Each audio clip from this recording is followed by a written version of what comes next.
Hey, it's Bree Nakatani, and you're watching Wishpond's podcast interview series. And today, I'm talking with the lovely Rebekah Radice, social media strategist, founder of RebekahRadice.com, and founding partner of a digital marketing agency, Imagine Wow. Rebekah was recently named by Inman, a real estate news source for realtors and brokers, as a top 100 most influential real estate leaders for the second year in a row, and made the top 10 list of most shared content marketers by BuzzSumo.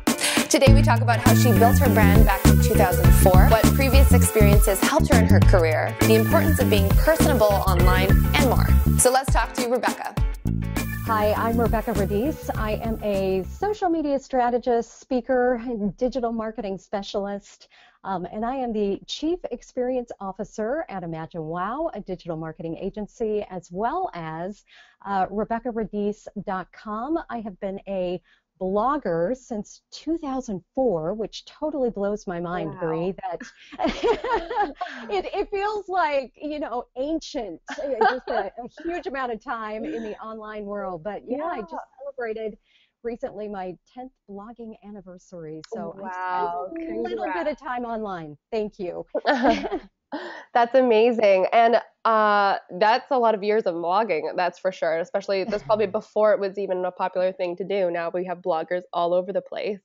That's exactly right. I don't even know that we were really calling it blogging at the time. It was more an online journal, just journaling. Which is, yeah, that's initially what.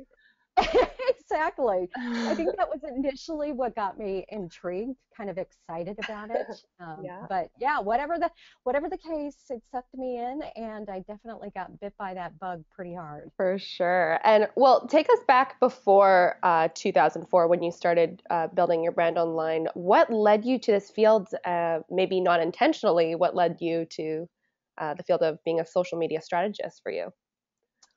Well, so before that and during that at the time, I was in the real estate industry. I'm actually going on 20 years within the real estate industry, which is even scarier than the 10 years online. And never a realtor, never a licensed realtor, but working on the marketing side. And so at that time, it was completely, traditional based marketing, and I was assisting real estate professionals with how to really brand their business, how to get their message out, how to create that personal brand within the brokerage, kind of under the umbrella of the brand that they were with. So a lot of what I was doing was really focused on personal branding, and then the traditional marketing to really create that outreach. And so when blogging came about, I started to look at it just from just my own interest to see what it was all about, and quickly recognized what a game changer it was going to be within the real estate industry, and boy, was that really the case. It just spread like wildfire. And so what I began to do was shifting a lot of the traditional marketing that I was doing and really incorporating blogging, and then of course came Facebook and then Twitter, and helping real estate professionals understand how they could incorporate both offline and online marketing into their business, and how to tap into online marketing from a local perspective, really talking about who they are and what they do, and really speaking to those buyers and sellers that were looking for their services. So that's kind of how it transitioned. Real estate professionals, it's very unique, I think, within the real estate community, where you are under that umbrella of that big brand, but you're also your own personal brand. Exactly. And so it was really helping them make that mind shift, understand that there was so much opportunity to leverage the brand that they were under, but also be able to position themselves that, God forbid something were to happen and they were to move on to another brokerage, they didn't lose all that momentum that they had created online. So you got into the online marketing, social media. What was there any jobs or experiences that you think before this that you think contributed and helped? Like, I know you did morning radio, that helped you kind of get into this field, or I don't know, anything from a Yeah. dance class to like whatever Yeah. it is that you thought, this really helped me with my career? Well, and that's a terrific question, and you hit the nail on the head. I did morning radio for 10 years, Mm-hmm. and who knew that that experience would translate so well into the online world? Because for the most part, what are you doing? You're talking to people that you can't necessarily see. Mm-hmm. You probably haven't met face to face, and so it's creating that persona that people identify with, that Mm-hmm. people find comforting, or that people find appealing, or that they relate to. Mm-hmm. And so for me, it almost felt effortless, and I hate to put it that way, but it was just so much easier for me to take who I was and translate it online, because I'd done that for so long in radio. I see. And yeah. So it was really just figuring out, okay, how do I take it from auditory, connecting with people on that level, to writing. And another thing I would say really, really helped me was um, just my love of creative writing, Mm. and English, the spoken language, just so many different things. But I always joke that after my years in radio, and then my years of blogging, my creative writing teacher was probably going, "This is what I taught you? Really? This is what you took away?" But I think all of that really prepped me for feeling comfortable to share Yeah. who I am, because obviously that's another area where people really struggle. They have a tough time in taking who they are, and how much do I share? How much do I tell people? And for me, those lines had already been drawn in the sand. I knew what I was comfortable in sharing. I knew how much of me I was comfortable in giving away. And Mm-hmm. if you've connected with me online, you see I'm Yeah. a pretty open book. And that's You know, really important too. yeah. But, there are plenty of things that go on that I don't share, Yeah. which I'm sure is true for all of us. So you really have to be comfortable in your own skin, number one. Mm-hmm. And number two, you have to know how far is too far, and what am I willing to put out there about myself. And so, as I said, I think both of those, the writing experience and then also being on radio, really prepped me for feeling comfortable in that, and for feeling comfortable in creating relationships out of thin air, basically. Yeah. And you are good at, obviously, you're amazing at connecting with people, and you do share information about you on social media, on your website, that helps. It's a lot easier for people to connect with you on a different level, on a human level, because, I mean, there's all that noise out there. It's hard to connect with people if they're not sharing anything about them, their personality, things like that. Mm. Did you have a background in creative writing? Like, did you go to school for it? Were you just loved it? I was actually a communications major. But yeah, English, it just always, for whatever reason, was, I guess, probably a passion of mine, is a better way to put it. Mm-hmm. Yeah, and so it felt like a natural progression to go from speaking so often to writing. It's just a different way of expressing yourself. And so the journaling is something I've done my entire life, and so to be able to journal online and actually communicate with other people, it was so much fun. That's awesome. And I bet you that helped you relate and connect with a lot of people. Oh my goodness, yeah. I look back at the relationships, and that's really the foundation of my business, has been my writing and my blogging, and all of the guest experiences that I've had on blogs. And those are the relationships that I can look back, I've had for 10 years. I've created those that have really made just a dramatic difference in my business. So yeah, it's pretty exciting to see how your hard work pays off. You just never know, when you're in it and doing it, but it's very exciting. It sounds like it was an easy, but it was definitely an easier process for you to to start build your following, but how much time was put into your brand before it really took off? A lot. A lot. Yeah, I won't. I definitely won't lead people astray on that. It was a lot of work. For me, it was first of all a huge commitment to blogging consistently. I figured out pretty early on that if I wanted to create a relationship with my audience, if I wanted to build my list, really start to grow my subscriber list, I had to be consistent. And so I committed to blogging once a week. Every Monday has been my thing. And that probably took me a good 2 years Okay. before I really gained a solid following. And did you always write about social media strategies, or did you write about something else and it evolved? It did evolve because I was more focused on real estate marketing, real estate tactics, around the whole topic of marketing, and then I made the decision to move outside of that. I still write about real estate, but not on my blog per se. I see. So yeah, then I decided to just focus on social media, and it took me a little bit of time to figure out what my sweet spot was, to figure out what really worked for me. And I think that was another turning point when I decided to get just hyper specific on who my niche was, which was, my heart is really small business owners, entrepreneurs, authors, speakers, people that are out there really pounding the pavement every day, working hard to expand their business through social media. When I really got focused on who I was speaking with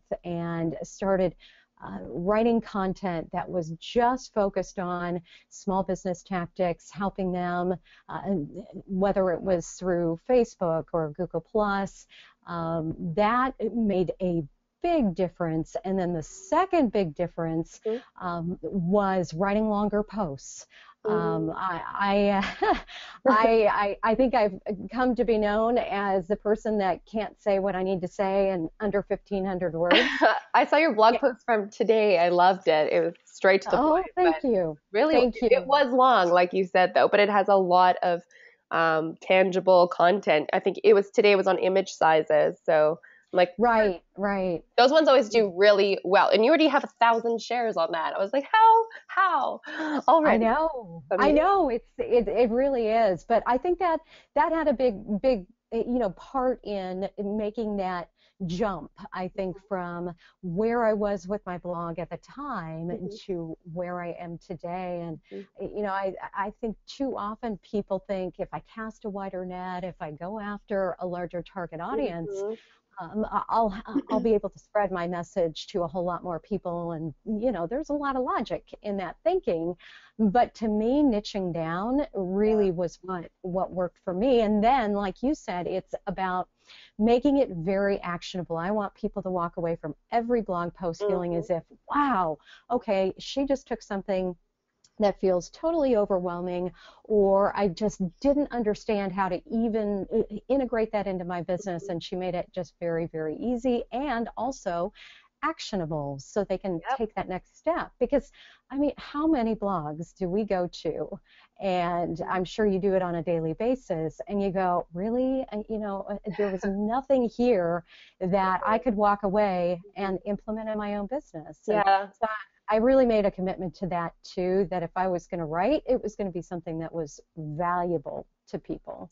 And it sure is. I really like that about your posts. You can take away actionable steps right away, and like today's post, it's so true. Image sizes constantly change, and it's good to be on top of that. And it seems you're on top of that by helping people, by giving them an infographic about the sizes they should have for their promotions.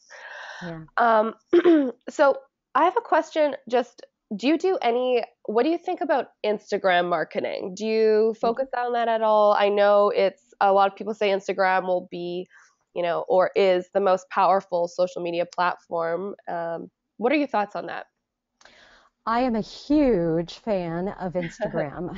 Yes, I couldn't agree more with Hmm. that. Obviously, Instagram is still very much the uh, new social network on the block, Hmm. and there's a lot of misunderstanding as to what it's all about and how to use it for business. Hmm. But there are some just powerful ways to use Instagram to market your business, whether you're national, whether you're a local company. And I think for those that aren't on board already, Hmm. you have to make that commitment here in the first quarter of 2015 would be wonderful, but at least within 2015, because what I see is the growth of businesses using Instagram is unbelievable. And Hmm. so if you're not there, your competition probably is, or at least they're making their way there now. Yeah, for sure. Agreed.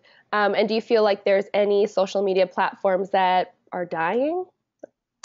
I'm not seeing that. Obviously, there's been a lot of talk about Facebook. I Yeah. don't see that happening anytime soon. They continue to evolve.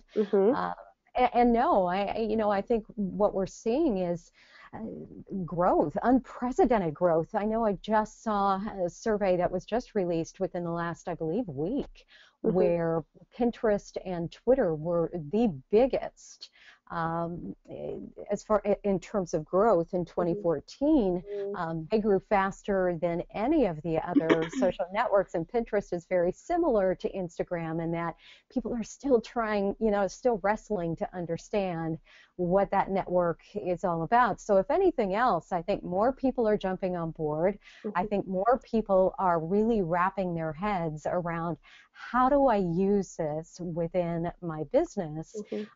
And I think what this proves too is the explosion of visual marketing, Yeah. that we are going to see that fast tracked in Super powerful. 2015. Hmm. Hmm.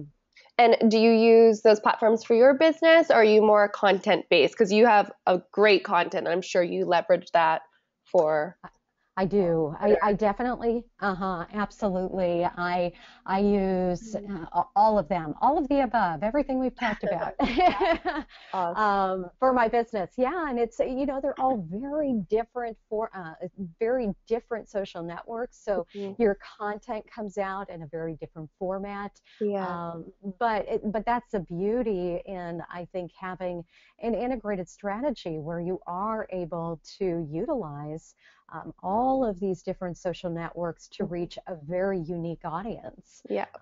and therefore get your content in front of people that might not know who you are. Mhm. I think Instagram is a great example of that, where I'm connecting with people I haven't been connected to in the past. Where with Pinterest, with Google Plus, with Twitter, it was really connecting with people I'd already connected with, maybe as a blogger Mhm. in offline somewhere else.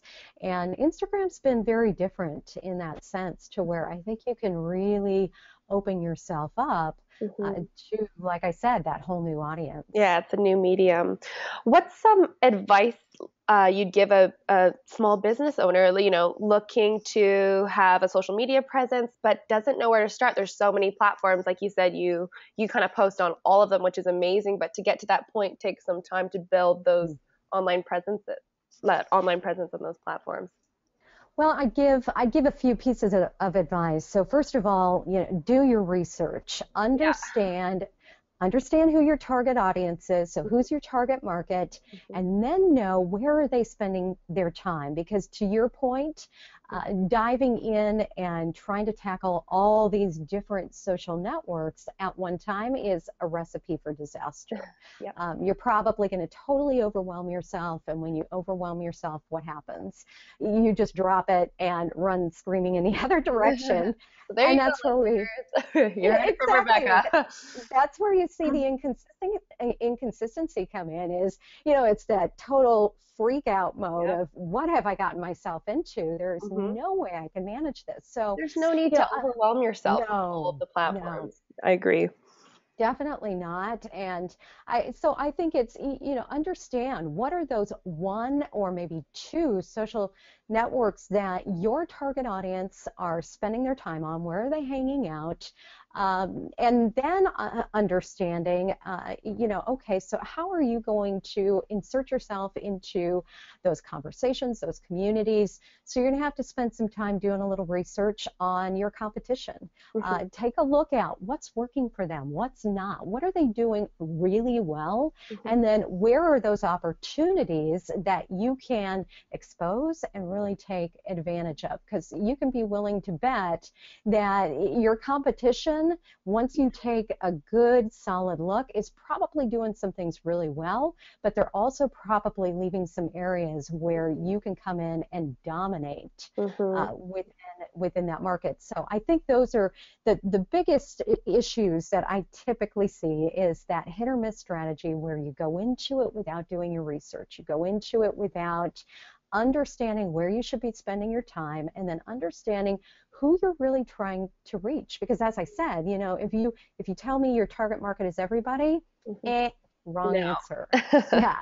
You've really got to figure out who they are. And then, obviously, the other big piece to that is knowing what that content is that you're going to share. And once you figure out who you're speaking to, it becomes terribly easy to create that content that's specifically for them. And then that's going to be that I think jumping off point where you start to really see that interaction when you're creating content or curating content that keeps people engaged and coming back for more.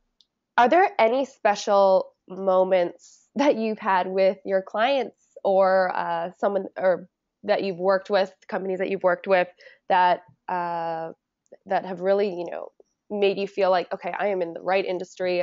This is what I'm doing this is right. Yeah. Oh my gosh. There are so many moments, and those moments obviously are exactly why, we do what we do. It's from a speaker who was just getting started in her career as a speaker, and we worked with her on really building a website, a blog, all of her content, her social media, to where she began to make connections. And within a 3-month span was booking bigger speaking engagements than she ever had. And just within the last couple of months came back from an overseas trip where she spoke to, I believe it was just shy of 5,000 people. Wow. And then also just worked her way through a speaking competition with over 400 individuals from all around the world, and took first prize. Wow. So it's moments like that where you see the doors swing wide open of opportunity. Another story that I tell quite frequently is a woman. It was actually a husband and wife team that came to us, and they were really struggling within their business and frustrated at the way things had started to limp along, and they felt it was because of the economy and several different issues. And at that point, their marriage was on the rocks because of everything that was going on. And so not only did we help them really take a deep dive into their business and understand what was broken within their marketing, within their lead generation, within their networking offline, but also their social networking, and then helping them build out their online presence to the point where within it was 6 to 9 months before they really felt they had seen significant benefits, to the point where they came back to us and said, you literally saved our marriage. Because if you had, it gets me kind of teary about the whole thing, because it's stuff like that you go, oh my gosh. I mean, we don't just impact you from, this, it's helping you with your online presence, but you think about being able to assist people within their business and make a difference within their business. It's powerful stuff. Yep. To know that you've set them up literally for life if they can just follow in your footsteps and continue to do those things that you've trained them to do, that you've helped them create. So again, I could go on and on with stories like that, but it's pretty exciting. Amazing. Of course, because that's all interrelated. Your business does well, your life will follow suit financially, at least, and of course that makes things easier relationship wise. How do you find, because are you working on, is it mainly on your own, or is it with a team? How's your work-life balance that way? Do you get to work from home? I do work from home. That is definitely the beauty in what I do. And I do work with a team as well. So I have some amazing partners and then amazing staff that support me, and then of course support our clients in all of our projects. So yes, I could definitely not do all that I'm doing on my own, alone. Yeah. And so mainly, what do you focus your energy on? Is it on the blog posts each week? Is that your number one channel to acquire new leads for you? It really is. For me, it's the relationship building. So for me, it's all about spending my time interacting with people, creating relationships, maintaining relationships, getting interactive with people, uncovering opportunities that, are a potential win-win for both of us, and really figuring out how can we support people in succeeding within their business. So is there a partnership opportunity? Is there a JV opportunity? So just staying interactive with people. And then, yes, the content creation is a big part of what I do across the board. Yeah. Awesome. Well, Rebekah, thank you so much for all this advice, and I'm sure our listeners will take a lot away from today. It seems how worked for you can also work for them in terms of starting their social media presence. Starting content is so important for, getting your brand out there and getting your voice heard. It seems like a natural talent for you since the early days with speaking and then translated into blogs. And that's a great talent. So any writers out there, it's, I think, a easier process for them to get online and get their voice heard if they can write. I know I struggle sometimes with writing, and sometimes I'll have better days, sometimes not. But the people that are natural writers and are passionate about it can do really well online and with social media and sharing that content. Absolutely. Well, and to your point, if you're not a great writer, that's okay. There's great people out there that you can hire that can at least Rebekah. help you find your voice. Yeah, yes, exactly. Well, I'm gonna end this off with some 5 rapid fire questions for you. Okay. How do you energize yourself throughout the day? That is probably my number one secret to keeping myself pumped up and going, and it's not caffeine.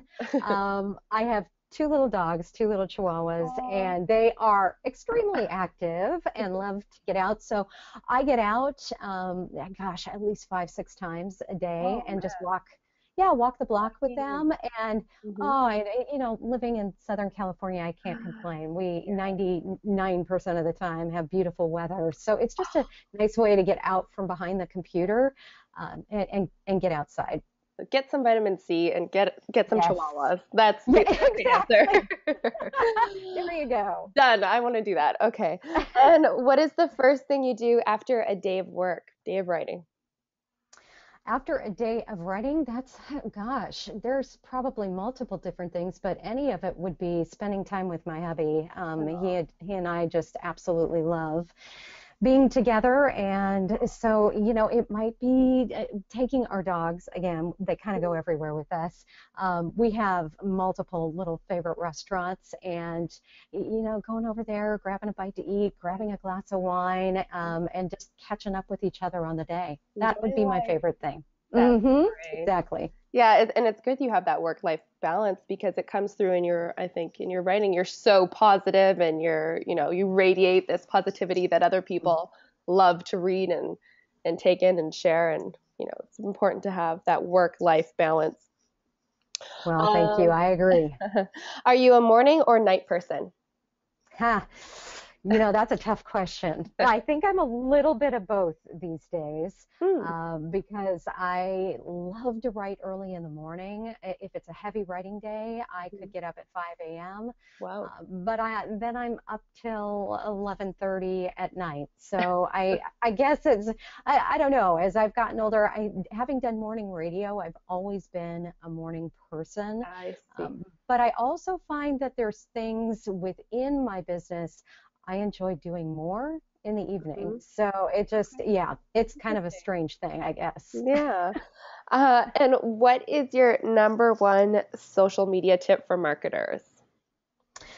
Ooh, that is a great question. Well, I'll stick with kind of along the lines of everything that we've been talking about. I would say get crystal clear on who you are and the value you bring to the table. So, for example, social media profiles, I think, are a very underutilized space, and I would really encourage anybody, go take a look at your social media profile. If I were to ask you, when was the last time you updated your profiles, your bios, what would you say? And most people, Brie, are like, the day I set them up.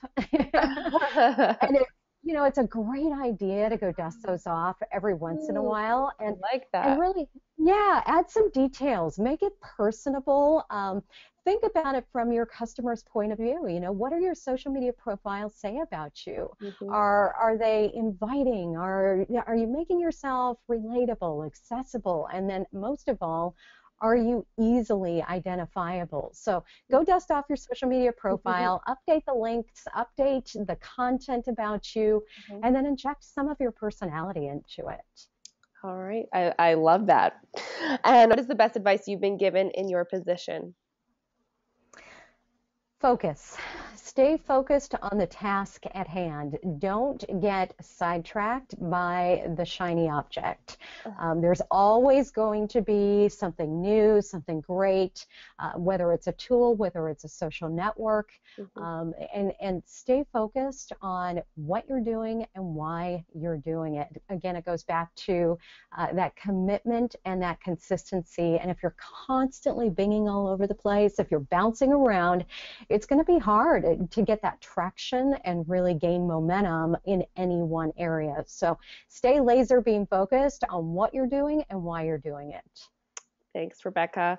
And how can people contact you? Best place to contact me is through my website. It's RebekahRadice.com, and that's spelled a little bit different, as you know, Brie. It's Rebekah, and then Radice, kind of like rad ice. And from there, connect with me on social media. As I said, I'm everywhere, so wherever you feel comfortable, you will find me. And we'll include the links to connect with Rebekah in the post below. So thank you, Rebekah, for being on the podcast today, and we'll catch you another time. Thank you so much. I appreciate it. Thanks for listening to our podcast with Rebekah. We hope you enjoyed, and we'll catch you next time.